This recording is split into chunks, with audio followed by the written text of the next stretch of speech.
Hello दोस्तों, क्या आपको लगता है विटामिन डी सिर्फ हड्डियों की हेल्थ के लिए ज़रूरी है? क्या आपको बार बार एंग्जाइटी, लो मूड या ब्रेन फॉग की प्रॉब्लम होती है? ऐसे केसेस में थोड़ा सा विटामिन डी सप्लीमेंटेशन, थोड़ी देर धूप में बैठना एक गेम चेंजर साबित हो सकता है।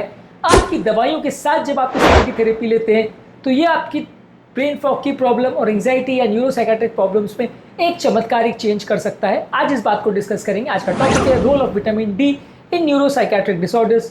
टॉपिक पर जाने से पहले जो लोग हमारे चैनल पर नए हैं उन्हें रिक्वेस्ट करूंगा कि चैनल को सब्सक्राइब करें, वीडियोस को लाइक करें और कमेंट करें। टॉपिक के मिड पोर्शन में इसे इंटरेस्टिंग बनाने के लिए कुछ इंटरेस्टिंग बातें आपको बताऊंगा हमारे ट्रिविया सेक्शन में, जो आपको ज्ञान भी देंगे और हैरान भी करेंगे। और यदि आप टॉपिक के एंड तक मेरे साथ बने रहते हैं, जैसा कि मैं आपसे उम्मीद करूंगा, तो प्रैक्टिकल यूटिलिटी सेक्शन में कुछ ऐसी बातें बताऊंगा जो इस टॉपिक से मिली इन्फॉर्मेशन को आपकी रोजमर्रा की जिंदगी को बदलने में मदद करेंगे। चलिए शुरू करते हैं मेरे साथ ये हेल्थ का सफर।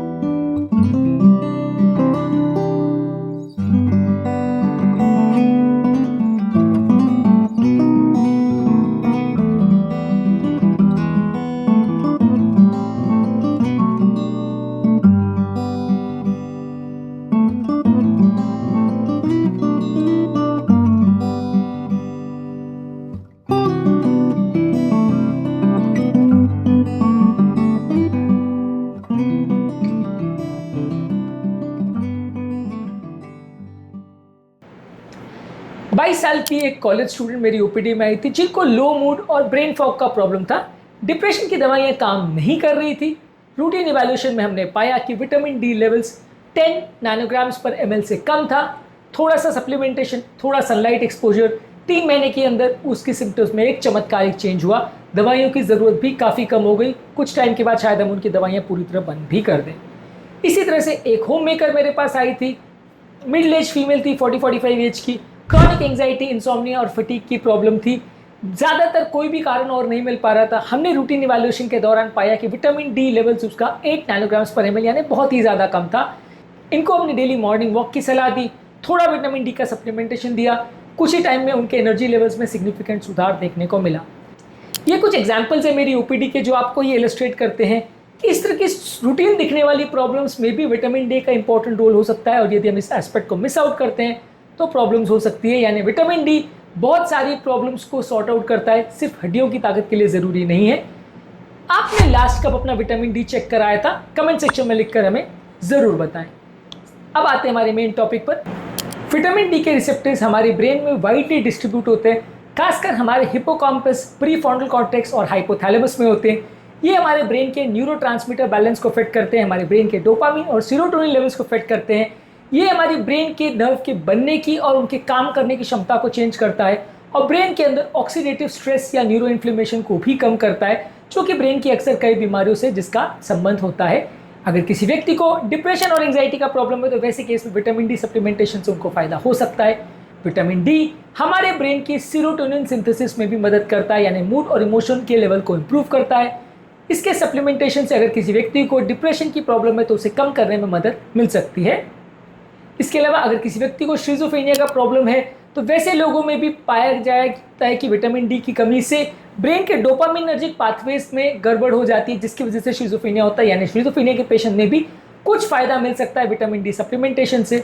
इसके अलावा जिनको डिमेंशिया की प्रॉब्लम है, यानी ब्रेन की मेमोरी फंक्शन कम हो गई है, सोचने समझने की या याद रखने की क्षमता कम हो गई है, वैसे लोगों में भी देखा गया है कि विटामिन डी की कमी होने से ब्रेन का पतन या ब्रेन का जो डिक्लाइन है वो ज़्यादा रैपिड होता है। जब हम विटामिन डी के सप्लीमेंट देते हैं तो ब्रेन में डिजनरेशन की प्रॉब्लम कुछ हद तक कम हो सकती है, उसकी स्पीड कुछ कम हो जाती है।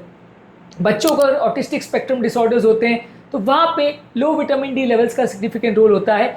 ब्रेन की प्रॉपर डेवलपमेंट और सोशल बिहेवियर को डेवलपमेंट करने के लिए विटामिन डी का डेफिनेटली रोल है। इसके अलावा विटामिन डी हमारे ब्रेन में इन्फ्लेमेशन को कम करता है, इन्फ्लेमेटरी साइटोकाइन जैसे इंटरल्यूकिन 6 और TNF अल्फा को कम करता है। ब्रेन के न्यूरॉन्स को कॉर्टिसोल के लेवल्स के बचाता है, कॉर्टिसोल लेवल को कम करता है। ब्रेन को ऑक्सीडेटिव स्ट्रेस यानी फ्री रेडिकल के डैमेज से बचाता है। इसके अलावा ये हमारी ब्रेन की ग्रोथ और कनेक्टिविटी के लिए भी इंपॉर्टेंट है।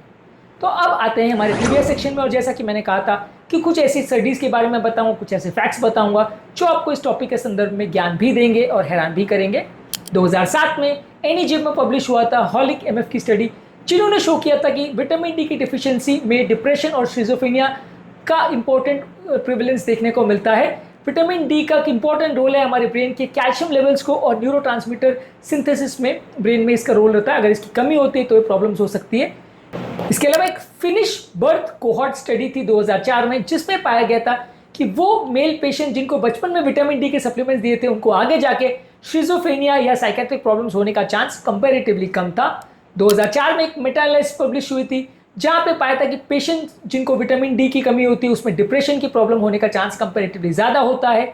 इसी तरह से 2016 में एक यूनिवर्सिटी ऑफ जॉर्जिया में स्टडी पब्लिश हुई थी, जहां पे विटामिन डी का ब्रेन के सीरोटोनिन लेवल्स में क्या वेरिएशन हो सकता है इसको साबित किया था। इसके अलावा एक हाइपोथेसिस है जिसे एम्स बीएन हाइपोथेसिस बोलते हैं, जिसमें एक ट्राइएज थ्योरी है कि जब बॉडी में अगर विटामिन डी जैसे माइक्रोन्यूट्रिएंट्स की अगर कमी होती है तो ब्रेन अपनी हेल्थ के बारे में नहीं सोचता और सर्वाइवल के बारे में सोचने लगता है, जिससे उसकी सर्वाइवल उसकी प्रायोरिटी बन जाती है, जो कि लॉन्ग टर्म हमारे ब्रेन के लिए नुकसानदायक है।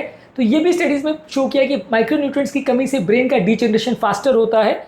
इसके अलावा एंशिएंट ग्रीक्स ने भी एनकरेज किया था हीलियोथेरेपी यानी सन बाथिंग को, और उन्होंने पाया था कि सनलाइट के एक्सपोजर से मेंटल और फिजिकल हेल्थ इंप्रूव होती है। स्कैंडिनेवियन कंट्रीज में जहां सनलाइट की कमी है, वहां विटामिन डी फोर्टिफाइड फूड देने से लोगों की मेंटल हेल्थ कंडीशन इंप्रूव हुई। ये वहां की गवर्नमेंट ने रिसर्च में पाया। तो यानी बहुत सारे एग्जांपल्स हैं जो ये प्रूव करते हैं कि विटामिन डी हमारे मेंटल हेल्थ के लिए जरूरी है। ट्रिविया सेक्शन में बस इतना ही। रिसेंटली हमारी ओपीडी में एक 28 साल की एक फीमेल आई थी, जो नाइट शिफ्ट ड्यूटी के बाद बहुत ज़्यादा फोकस उसका कॉम्प्रोमाइज़ हुआ था, बहुत ज़्यादा चिड़चिड़ापन था। रूटीन इवैल्यूएशन में हमने पाया कि विटामिन डी की कमी थी। जब हमने सप्लीमेंट्स दिए तो उनकी प्रॉब्लम और चिड़चिड़ापन में सिग्निफिकेंट उनको बेनिफिट देखने को मिला। इसी तरह से उम्र दराज पेशेंट्स में भी डिप्रेशन के सिम्टम्स देखने को मिल सकते हैं। रिसेंटली हमारी ओपीडी में एक 80 साल के पुरुष आए थे, जो रिटायरमेंट के बाद बहुत ज़्यादा डिप्रेशन में और एपैथी में चले गए थे।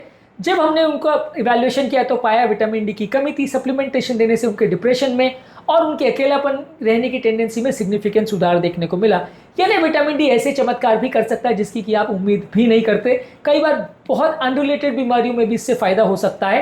टारगेट लेवल विटामिन डी का 300 से 500 नाइग्राम पर ml होता है, और यदि किसी को कमी हो तो 2000 से 5000 unit international units per day आपको देना चाहिए। आगे बढ़ने से पहले एक इंपॉर्टेंट सवाल, क्या आपको मूड स्विंग्स या अनएक्सप्लेन्ड एंजाइटी की प्रॉब्लम होती है बिना किसी स्ट्रेस फैक्टर के?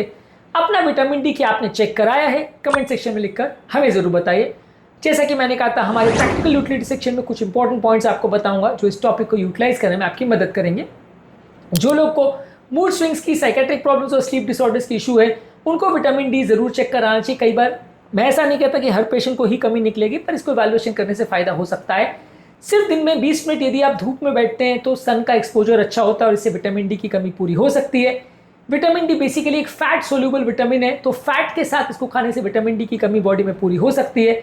मेडिकल गाइडेंस के साथ ही इसको सप्लीमेंट करना चाहिए, नहीं तो टॉक्सिसिटी हो सकती है। ओवरऑल अगर किसी को साइकेट्रिक प्रॉब्लम है तो बाकी थेरेपी के साथ में आप इसका प्रयोग कर सकते हैं as a part of a holistic psychiatric management. तो अगली बार जब आपका मन उदास हो या बहुत ज़्यादा एंग्शियस हो तो याद रखिए विटामिन डी इसमें एक चमत्कारिक रोल प्ले कर सकता है, और उसे चेक करवाना ना भूलें। विटामिन डी लेवल्स को चेक करवाना आपके मेंटल फिटनेस को बेहतर बनाने के लिए एक ज़रूरी स्टेप हो सकता है। उम्मीद करूंगा कि आज के टॉपिक में कुछ नया जानने को मिला होगा। जो लोग हमारे चैनल पे नए हैं उन्हें रिक्वेस्ट करूंगा कि चैनल को सब्सक्राइब करें, वीडियोस को लाइक करें, शेयर करें, कमेंट करें। आपके कमेंट्स को मैं रेगुलरली पढ़ता हूं और उनसे कुछ सीखने का, आपको जानने का और रिप्लाई करने का प्रयास करता हूं। इसलिए हर टॉपिक में अपने जो भी कमेंट्स या प्रॉब्लम्स हैं उन्हें लिखकर हमें ज़रूर बताएं। आपके कमेंट्स का इंतजार रहेगा।